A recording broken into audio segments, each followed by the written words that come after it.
3 अगस्त 2013 की रात जोस जॉर्ज नामी शख्स अपने बहनोई को कत्ल करने के इल्जाम में हुक्काम से फरार है। एक नामुकम्मल पुलिस स्टेशन के पीछे छुपा हुआ वो जॉर्ज किट्टी को वहां से निकलते हुए देखता है। इसके बाद वो अपनी बीवी से मुआफी मांगने की कोशिश करता है, लेकिन पुलिस के हाथों गिरफ्तार हो जाता है। 6 साल बाद तरमीम करें। जॉर्ज किट्टी, रानी, उंजो और अनु अब ज्यादा खुशहाल जिंदगी गुजार रहे हैं।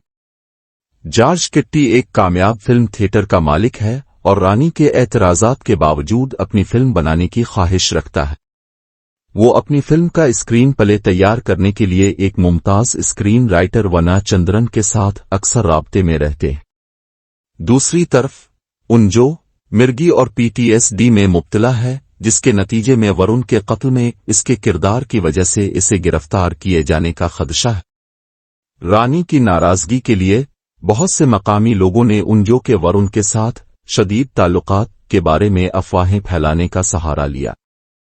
रानी की तसल्ली का वाहिद जरिया इसकी दोस्ताना पड़ोसी सिरीथा है, एक सरकारी क्लर्क जिसे अक्सर उसके शराबी शौहर साबू, एक रियल एस्टेट ब्रोकर के जरिए ज्यादती का निशाना बनाया जाता है। वरुण के केस की हकीकत को समझने में नाकामी की वजह से केराला पुलिस की तजलील हुई है। दरी असना जॉर्ज किट्टी की वरुण के वालिद मिस्टर प्रभाकर से मुलाकात हुई, जो अपने बेटे की बाकियात के मकाम के बारे में बताने के लिए साबिक से इल्तिजा करते हैं। दरी असना अनु मौसम बहार के वक्फे के लिए घर आती है और रानी के एतराज के बावजूद अपने दोस्तों को मदऊ करती है। जॉर्ज किट्टी अपने खदशात से दूर रहने के बाद रानी सिरीथा के साथ ज्यादा वक्त गुजारती है और एक मौका पर नादानिस्ता तौर पर वरुण की मौत में इसके खानदान के मुलव्वस होने के बारे में सच्चाई से पर्दा उठा देती है। इससे नावाकिफ सिरीथा और साबू दरअसल खुफिया पुलिस वालों से शादीशुदा हैं, जिन्हें आईजीपी थॉमस बास्टन ने तफवीज किया है, जो गीता के करीबी दोस्त और साथी है। इसी दौरान जोस को जेल से रहा कर दिया गया है। अपने अब अजनबी खानदान के साथ इस्लाह की जिदोजहद करने के बाद वो रोजगार तलाश करने की कोशिश करता है। जब ये मालूम हुआ कि जॉर्ज किट्टी का केस अभी भी जारी है, वो जॉर्ज किट्टी की पुलिस स्टेशन में मौजूदगी को याद करता है, जो ज़ेर तामीर था। ये समझते हुए कि जॉर्ज किट्टी वाकई इस कत्ल में मुलव्वस था, उसने बास्टन को मशवरा दिया, जो बाद में गीता और प्रभाकर को अमेरिका से तलब करता है, जब तीनों ने इसे रुपए की रिश्वत दी थी। 5 लाख। जोस ने 3 अगस्त की रात को इस वक्त के नामुकम्मल पुलिस स्टेशन में जॉर्ज किट्टी की मौजूदगी का इंकिशाफ किया। जोस के इंकिशाफात से लैस होकर हुक्काम ने पुलिस स्टेशन पर छापा मारा। बिलाखिर एक इंसानी कंकाल का पता चला। इसके साथ ही जॉर्ज किट्टी अपने सीसीटीवी कैमरों के जरिए वाकयात को देखकर, जो उसने पुलिस स्टेशन के आसपास लगाए थे, बज़ाहिर हार मान जाते हैं। इंसानी बाकियात की दरियाफ्त के साथ मुसल्ला बास्टन, गीता और प्रभाकर ने जॉर्ज किट्टी के खानदान को गैर रस्मी पूछगुछ के लिए बुलाया।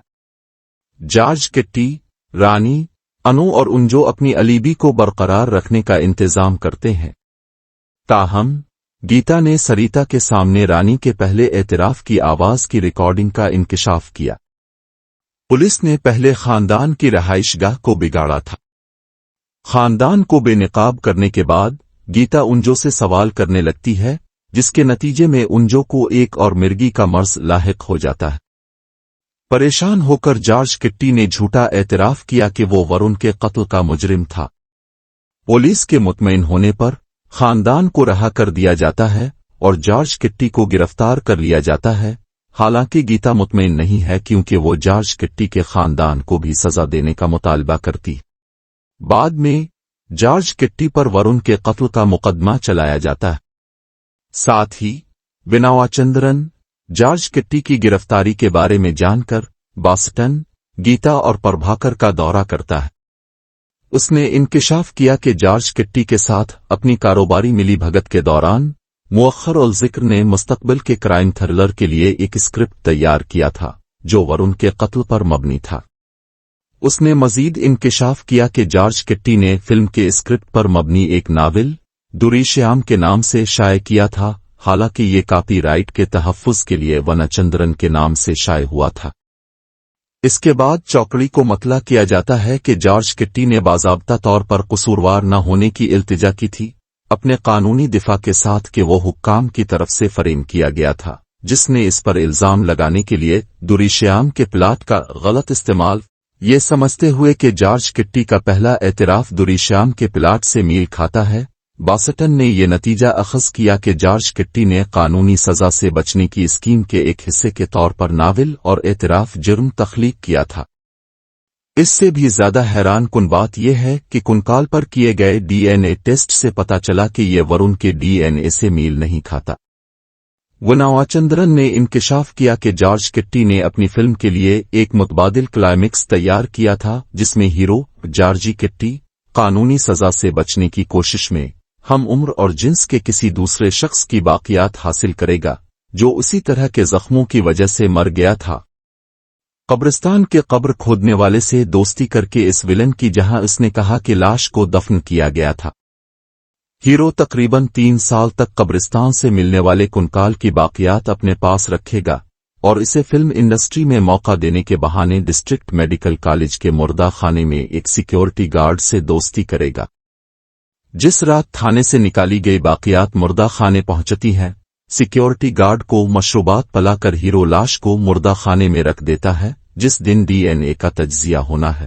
اس سے پہلے اپنے جرم کو ثابت کرنے کے لیے جسمانی ثبوت کے بغیر جارج کٹی کو ذاتی ضمانت پر رہا کر دیا گیا ہے۔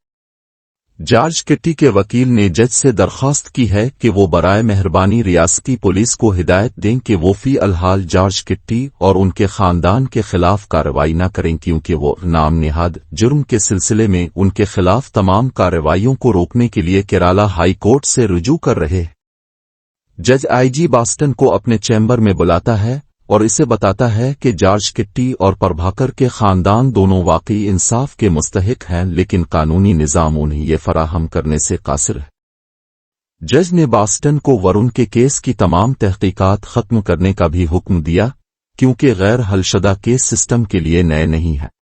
عدالت کے باہر وناوا چندرن نے گیتا اور پربھاکر کے سامنے انکشاف کیا کہ جارج کٹی کے متبادل کلائمیکس کا بھی ایک دم کا اختتام تھا۔ ہیرو ولن کی راکھ اپنے سوگوار والدین کو منتقل کرے گا۔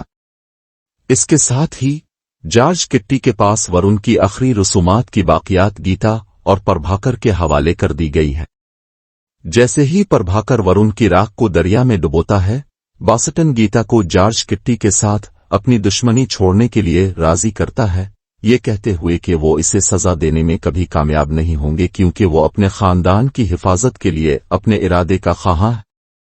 باسٹن یہ بھی بتاتا ہے کہ جارج کٹی کی زندگی اس کی سزا ہے کیونکہ بعد میں اسے اپنے خاندان کو حکام کی مسلسل نگاہوں سے بچانے کے لیے مسلسل کوشش کرنی چاہیے۔ دریں اثنا جارج کٹی جو ان تینوں کو دور سے دیکھ رہا تھا، سنجیدگی سے چلا گیا۔